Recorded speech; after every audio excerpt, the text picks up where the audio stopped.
नमस्ते। मैं डॉक्टर आतिश पकाने। मैं एक बच्चों में होने वाले रक्त रोग, कर्क रोग और अस्थि मज्जा प्रत्यारोपण यानी बोन मैरो ट्रांसप्लांटेशन एक्सपर्ट हूँ और मैं नागपुर में कार्यरत हूँ। आपका हमारे चैनल पे स्वागत है। आज का विषय बेहद ख़ास है। हम बात करने जा रहे हैं अप्लास्टिक एनीमिया नामक बीमारी की, जो उम्र में कभी भी हो सकती है। डिस्कशन या फिर उसके बारे में जानकारी शुरू करने के पहले मैं चाहूँगा कि आप हमारे चैनल को सब्सक्राइब करें और बेल आइकन को प्रेस करें ताकि रेगुलर अपडेट्स आप तक आते रहें। तो अप्लास्टिक एनीमिया के बारे में हम जानेंगे कि क्या है ये अप्लास्टिक एनीमिया, क्या कारण से ये हो सकता है किसी में भी, क्या लक्षण होते हैं बच्चों में या बुज़ुर्गों में जिसे हमें पता चले कि इनमें अप्लास्टिक एनीमिया नामक बीमारी है, क्या कॉम्प्लिकेशंस हो सकते हैं, कैसे हम इसे डायग्नोस करते हैं और इसकी क्या ट्रीटमेंट है, किस तरह से इसको हम इससे निजात पाने में हम सक्षम बन सकते हैं।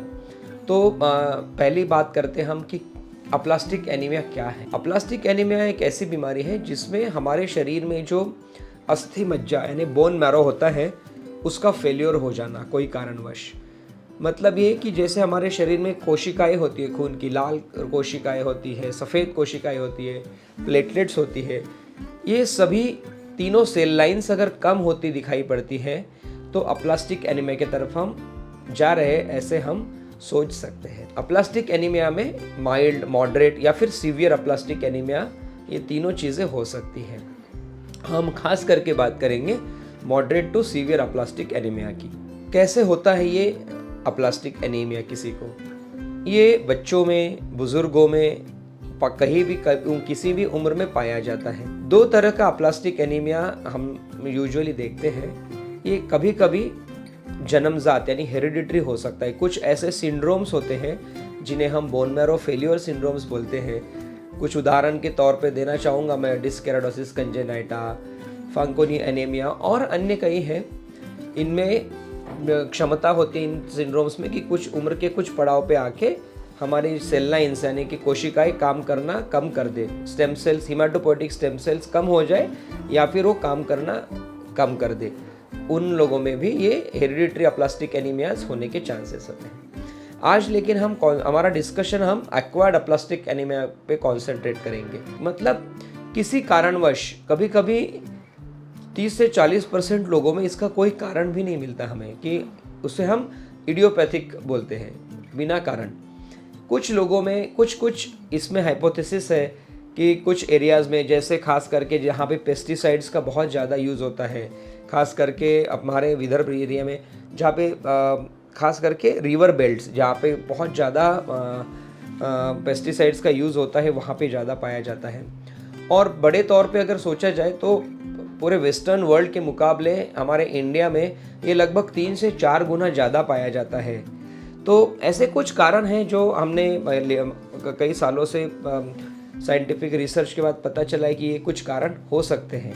बट ज़्यादातर एक्वायर्ड अप्लास्टिक एनीमिया ये इडियोपैथिक होता है, खास कारण इसमें नहीं मिलता है। ये बात हो गई कारण की। फिर हम आते हैं कि कैसे लक्षण होते हैं, कैसे पता चले हमें कि किसी को अप्लास्टिक एनीमिया है। तो जैसे मैंने बताया आपको, इसमें कोशिकाएं कम होती है। लाल कोशिकाएं कम हो गया तो एनीमिया हो जाएगा, उसे हम एनीमिया बोलते हैं। तो बच्चे को या फिर बुजुर्गों को सांस लगने की तकलीफ होना, काफ़ी पेल दिखना, सफ़ेद दिखना। WBCs कम हो गई तो इन्फेक्शंस, बार बार इन्फेक्शंस होना, सीवियर इन्फेक्शंस होना, और प्लेटलेट्स भी कम हो जाती है तो ब्लीडिंग है ना, प्लेटलेट्स ब्लीडिंग को रोकथाम के लिए ज़रूरी होती है। तो ब्लीडिंग, प्लेटलेट्स कम होने के बाद कई शरीर पे स्किन में कोई लाल नीले धब्बे आ जाना, या फिर नाक से ब्लीडिंग होना, कहीं से ब्लीडिंग होना, ये सब चीज़ें पाई जाती हैं। कैसे हम पता कर सकते हैं कि ये अप्लास्टिक एनीमिया ही है? सिम्टम्स ये जो मैंने आपको बताए, लक्षण ये कई और बीमारियों में भी हो सकते हैं। तो जब भी आप एक्सपर्ट पीडियाट्रिक हेमाटोलॉजिस्ट के पास या हेमाटोलॉजिस्ट के पास जाते हैं तो हम बच्चों को एग्जामिन करते हैं, उसके बाद कुछ जांचें होती है, उसके बाद पता चलता है कि ये अप्लास्टिक एनीमिया है या नहीं है।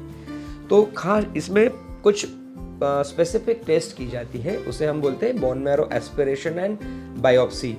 क्योंकि ये बोन मैरो का फेल्योर है तो हमें बोन मैरो में निडल डाल के उसकी जांच करनी होती है, उसका एक टुकड़ा छोटा सा निकालना होता है, और वो जांच करके हम पता कर सकते हैं कि कितने हद तक सेल्युलरिटी बोन मैरो की कम हुई है, जिसे इससे हम ये साबित करते हैं कि ये मॉडरेट है, ये सीवियर है या माइल्ड है। अभी पता चल गया कि ये अप्लास्टिक एनीमिया है, सीवियर अप्लास्टिक एनीमिया है, तो अगर इसकी हम ट्रीटमेंट ना करें तो अनफॉर्चुनेटली ये बेहद ही घातक और जानलेवा बीमारी है। क्यों?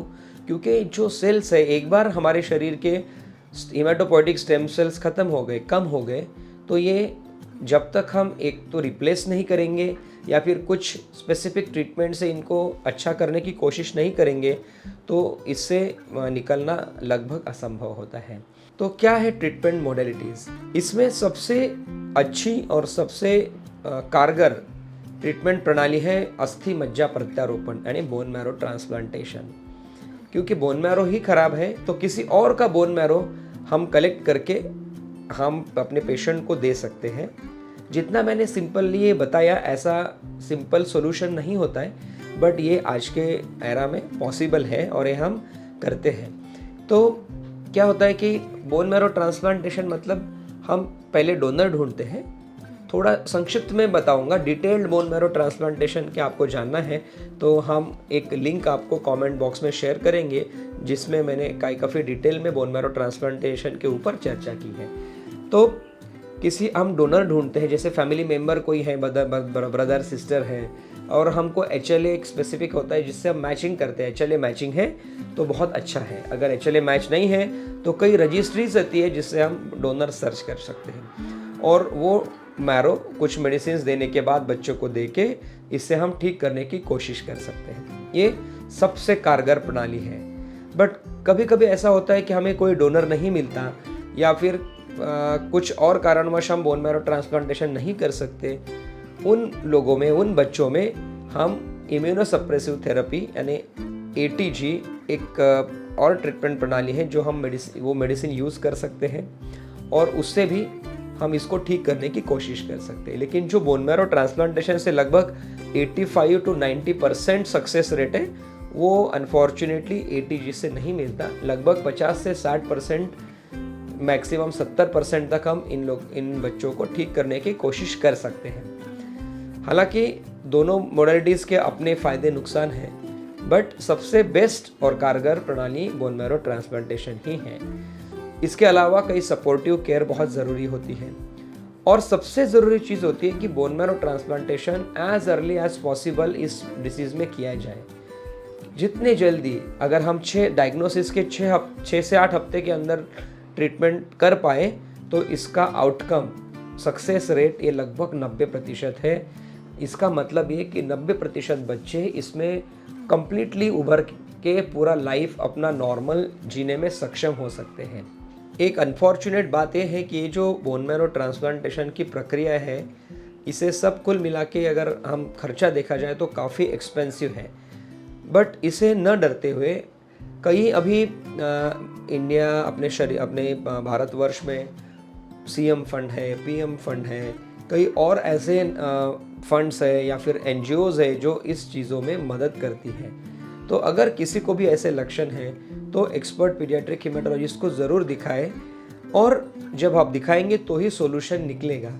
फंडिंग का भी काफ़ी हद तक अभी गवर्नमेंटल ऑर्गेनाइजेशन से या फिर NGO से काफ़ी मदद मिलती है और हम ये प्रोसीजर करने में सक्षम हो सकते हैं। अप्लास्टिक एनीमिया के बारे में पूरी जानकारी देना इतने छोटे समय में लगभग असंभव है, और किसी को भी कुछ भी अप्लास्टिक एनीमिया के बारे में या फिर अन्य कोई रक्त रोगों के बारे में कुछ भी प्रश्न है तो आप हमें कमेंट बॉक्स में पूछ सकते हैं।